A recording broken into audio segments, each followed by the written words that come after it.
ನಿಮ್ಮ ಚಂದು. ಹೇಗಿದ್ದೀರಾ ನನ್ನ ಎಲ್ಲ ಸ್ನೇಹಿತರು ಕೂಡ ತುಂಬ ಚೆನ್ನಾಗಿದ್ದೀರಾ ಅಂತ ಭಾವಿಸ್ತಾ ನನ್ನ ಇವತ್ತಿನ ವಿಡಿಯೋ ಲಾಗ್ನ ಸ್ಟಾರ್ಟ್ ಮಾಡ್ತಾ ಇದ್ದೀನಿ. ವೆಲ್ಕಮ್ ಬ್ಯಾಕ್ ಟು ಚಂದು ಶಿವಲಾಗ್. ಹಾಗೆ ಇವತ್ತು ಏನು ಬ್ರೇಕ್ಫಾಸ್ಟ್ ರೆಸಿಪಿ ಅಂದರೆ ರವೆ ದೋಸೆ. ಈಸಿಯಾಗಿ ಬೆಳಗಿನ ಬ್ರೇಕ್ಫಾಸ್ಟ್ ಮಾಡ್ಕೊಬೋದು, ಹಾಗೆ ಫಾಸ್ಟಾಗೂ ಕೂಡ ಮಾಡ್ಕೊಬೋದು. ಇದಕ್ಕೇನು ರವೆನೇನು ಜಾಸ್ತಿ ಹೊತ್ತು ನೆನೆಸೋ ಅವಶ್ಯಕತೆ ಏನೂ ಇಲ್ಲ. ಹಾಗೆ ಉದ್ದಿನ ಬೇಳೆ ಏನೂ ಬೇಡ. ಇದಕ್ಕೆ ರವೆ ಇದ್ದರೆ ಸಾಕು. ಸಣ್ಣ ರವೆ ತೊಗೊಂಡಿದ್ದೀನಿ. ಒಂದು ಬಟ್ಲಷ್ಟು ರವೆ ಇದೆ. ಒಂದು ಬಟ್ಲು ನೀರು ಹಾಕಿ ಅದನ್ನು ಒಂದು 5 ನಿಮಿಷ ಚೆನ್ನಾಗಿ ನೆನೆಯೋದಕ್ಕೆ ಬಿಡೋಣ. ಅಷ್ಟರಲ್ಲಿ ಅದಕ್ಕೆ ಹಾಕುವಂಥ ಈರುಳ್ಳಿ ಮತ್ತು ಕೊತ್ತಂಬರಿ ಎಲ್ಲ ರೆಡಿ ಮಾಡ್ಕೊಳ್ಳೋ ಅಷ್ಟೊತ್ತಿಗೆ ಹಿಟ್ಟು ಕೂಡ ನೆಂದಿರುತ್ತೆ. ಹಾಗಾಗಿ ನಾನು ಸಣ್ಣದಾಗಿ ಹಚ್ಚಿರೋ ಅಂಥ ಈರುಳ್ಳಿ ತೊಗೊಂಡಿದ್ದೀನಿ ಒಂದು, ಹಾಗೆ ಸ್ವಲ್ಪ ಕೊತ್ತಂಬರಿ ಸೊಪ್ಪು, ಸ್ವಲ್ಪ ಶುಂಠಿ ತುರ್ಕೊಂಡಿದ್ದೀನಿ. ಹಾಗೆ ಇದಕ್ಕೆ ಸ್ವಲ್ಪ ಕರಿಬೇವಿನ ಸೊಪ್ಪನ್ನು ಕೂಡ ಆ್ಯಡ್ ಮಾಡ್ತಾಯಿದ್ದೀನಿ ಸಣ್ಣದಾಗಿ ಹಚ್ಚಿ. ಈಗ ಇದಕ್ಕೆ ಒಂದು ಹಸಿ ಮೆಣಸಿನಕಾಯಿನ ಕೂಡ ಸಣ್ಣದಾಗಿ ಹಚ್ಚಿ ಹಾಕ್ಕೊಂಡಿದ್ದೀನಿ. ಹಾಗೆ ಇದಕ್ಕೆ ಸ್ವಲ್ಪ ನೀರು ಕೂಡ ಆ್ಯಡ್ ಮಾಡ್ತಾಯಿದ್ದೀನಿ.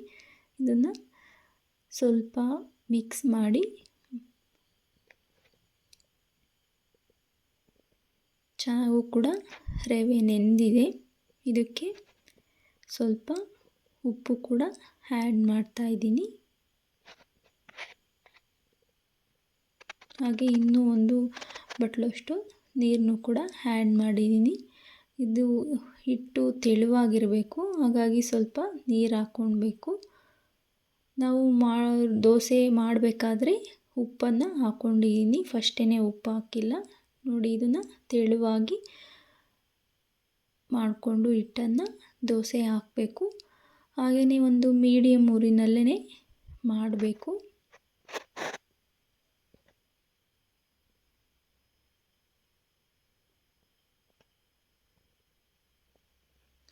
ಈ ರೀತಿ ಮಾಡಿದ್ರೆ ದೋಸೆ ಅಂತೂ ಸೂಪರ್ ಟೇಸ್ಟ್ ಇರುತ್ತೆ, ತುಂಬ ಚೆನ್ನಾಗೂ ಇರುತ್ತೆ ರವೆ ದೋಸೆ. ಹಾಗೆ ಇದಕ್ಕೆ ಸ್ವಲ್ಪ ಎಣ್ಣೆ ಕೂಡ ಹಾಕೋಣ.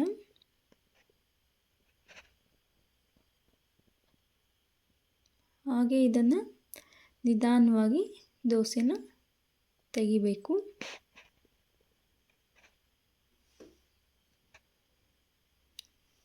ಹಾಗೆ ಈಸಿಯಾದಂಥ ಬ್ರೇಕ್ಫಾಸ್ಟ್ ರವೆ ದೋಸೆನೂ ಕೂಡ ರೆಡಿಯಾಗಿದೆ.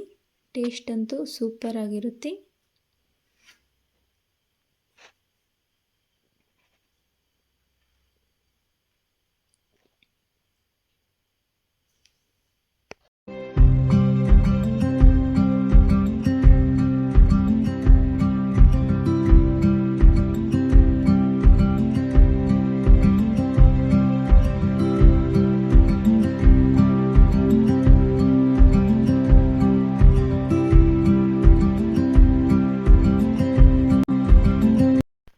ಹಾಗೆಯೇ ಎರಡನೇ ಬ್ರೇಕ್ಫಾಸ್ಟ್ ರೆಸಿಪಿ, ಬೇಗನೂ ಕೂಡ ಮಾಡ್ಕೊಬೋದು. ರೊಟ್ಟಿ ಒಂದೇ ಥರದ ರೊಟ್ಟಿ ತಿಂದು ಕೂಡ ಬೇಜಾರಾಗಿರುತ್ತೆ. ಹಾಗಾಗಿ ಇವತ್ತು ರವೆ ಮತ್ತು ಗೋಧಿ ಹಿಟ್ಟಿನ ರೊಟ್ಟಿ ಮಾಡ್ತಾಯಿದ್ದೀನಿ. ನಾನು ಇದಕ್ಕೆ ಒಂದು ಬಟ್ಲಿನಷ್ಟು ರವೆ ತೊಗೊಂಡಿದ್ದೀನಿ, ಸಣ್ಣ ರವೆ. ಹಾಗೆ ಒಂದು ಬಟ್ಲಿನಷ್ಟು ಗೋಧಿ ಹಿಟ್ಟನ್ನು ತೊಗೊಂಡಿದ್ದೀನಿ. ಈಗ ಇದಕ್ಕೆ ಸ್ವಲ್ಪ ಒಂದು ಈರುಳ್ಳಿ, ಹಾಗೆ ಇದಕ್ಕೆ ಸಬ್ಬಕ್ಕಿ ಸೊಪ್ಪನ್ನು ಕೂಡ ಆ್ಯಡ್ ಮಾಡ್ತಾಯಿದ್ದೀನಿ. ಟೇಸ್ಟ್ ತುಂಬ ಚೆನ್ನಾಗಿರುತ್ತೆ. ಈ ಸೊಪ್ಪು ಹಾಕ್ಕೊಂಡ್ರೆ ಆಪ್ಷನಲ್, ಬೇಕಾದರೆ ಹಾಕ್ಕೊಬೋದು, ಇಲ್ಲಾಂದರೂ ಪರವಾಗಿಲ್ಲ. ಹಾಗೆ ಇದಕ್ಕೆ ಸ್ವಲ್ಪ ಕೊತ್ತಂಬರಿ ಸೊಪ್ಪನ್ನು ಕೂಡ ಆ್ಯಡ್ ಮಾಡ್ತಾಯಿದ್ದೀನಿ.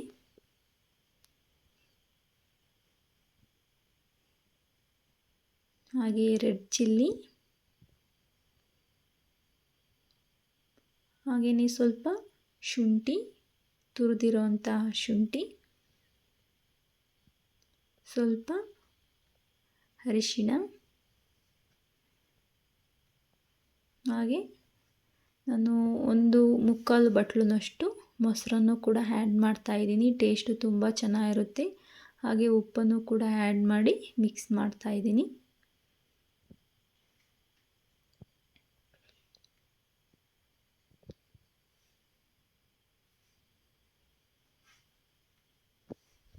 ರೊಟ್ಟಿನೂ ತುಂಬ ಚೆನ್ನಾಗಿರುತ್ತೆ, ಟೇಸ್ಟು ಕೂಡ ತುಂಬ ಚೆನ್ನಾಗಿರುತ್ತೆ. ಹಾಗೆಯೇ ಬೇಗನೂ ಕೂಡ ಮಾಡ್ಕೊಳ್ಬೋದು. ಇದಕ್ಕೆ ಸ್ವಲ್ಪ ಸ್ವಲ್ಪನೇ ನೀರನ್ನು ಆ್ಯಡ್ ಮಾಡಿಕೊಂಡು ಕಲಿಸ್ಕೊಳ್ಳೋಣ ಇದನ್ನು.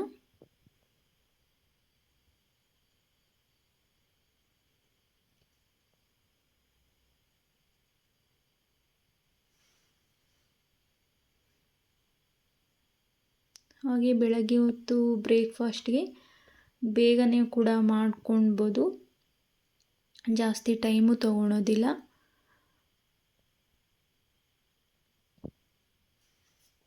ಈಸಿಯಾಗಿ ಬೇಗನೂ ಕೂಡ ಆಗುತ್ತೆ. ನೋಡಿ, ಈಗ ನಾನು ಒಂದು 5 ನಿಮಿಷ ನೆನೆಸಿಡ್ತಾ ಇದ್ದೀನಿ. ಈಗ ನೆಂದಿದೆ ಇದನ್ನು ಸ್ವಲ್ಪ ಉಂಡೆ ಮಾಡಿಕೊಂಡು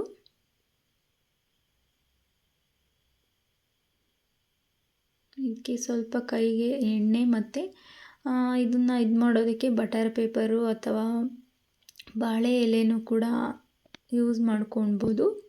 ಸ್ವಲ್ಪ ಎಣ್ಣೆ ಹಾಕ್ಕೊಂಡು ಕೈನಲ್ಲಿ ಚೆನ್ನಾಗಿ ರೊಟ್ಟಿನ ಮಾಡ್ಕೊಬೇಕು.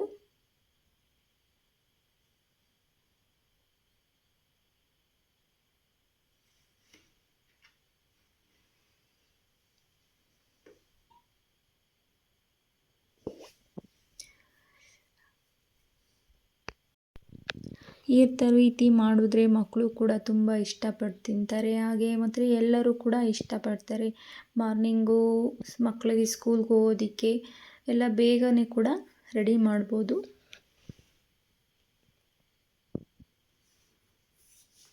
ಹಾಗೆಯೇ ಈಸಿಯಾದಂಥ ಬೇಗ ಮಾಡೋ ಅಂಥ ಬ್ರೇಕ್ಫಾಸ್ಟ್ ರೆಸಿಪಿ ಕೂಡ ರೆಡಿಯಾಗಿದೆ ಇವಾಗ.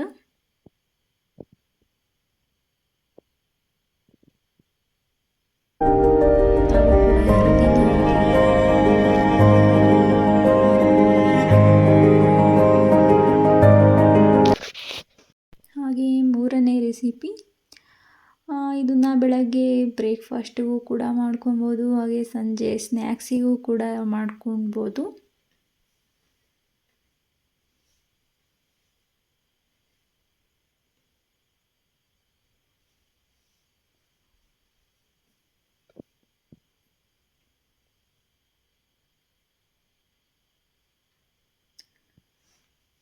ಹಾಗೆಯೇ ಇದು ಕೂಡ ಈಸಿಯಾದಂಥ ರೆಸಿಪಿನೇ.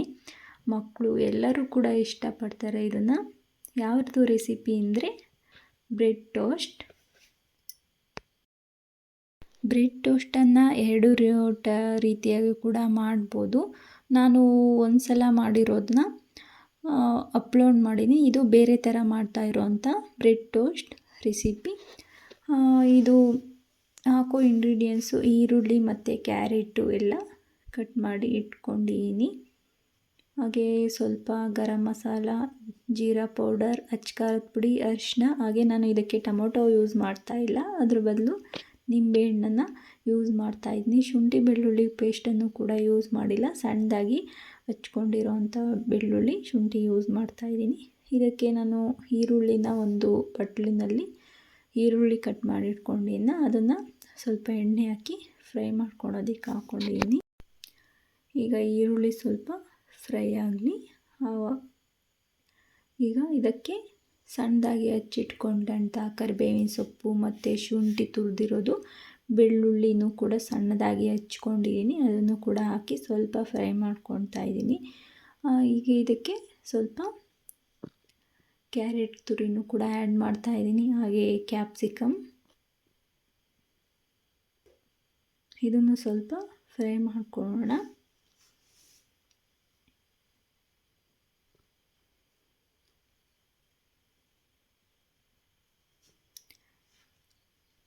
ಫ್ರೈ ಆದಮೇಲೆ ಇದಕ್ಕೆ ಸ್ವಲ್ಪ ಉಪ್ಪನ್ನು ಕೂಡ ಆ್ಯಡ್ ಮಾಡ್ತಾಯಿದ್ದೀನಿ.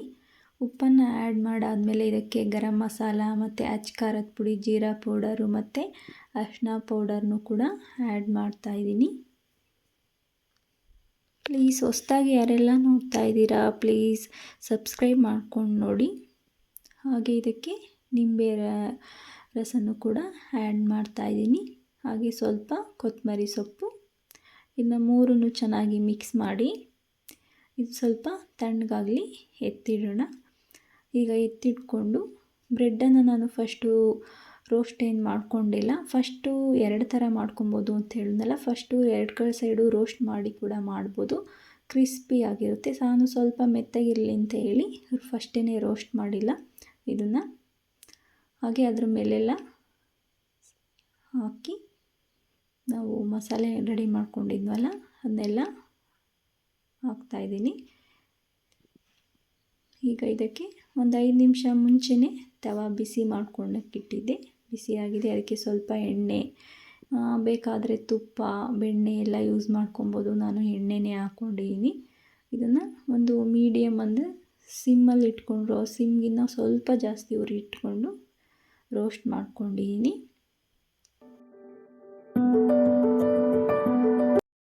ನನಗೆ ಸಪೋರ್ಟ್ ಮಾಡ್ತಾ ಇರೋವಂಥ ಎಲ್ಲ ಸ್ನೇಹಿತರಿಗೂ ಕೂಡ ನನ್ನ ಧನ್ಯವಾದಗಳು. ಹಾಗೆ ಪ್ಲೀಸ್ ನಿಮ್ಮ ಸಪೋರ್ಟು ಹೀಗೆ ಇರಲಿ. ನನ್ನ ವಿಡಿಯೋ ಇಷ್ಟ ಆಗಿದ್ದರೆ ಪ್ಲೀಸ್ ಒಂದು ಲೈಕು ಕಾಮೆಂಟು ಮಾಡಿ. Thank you for watching. Bye, take care.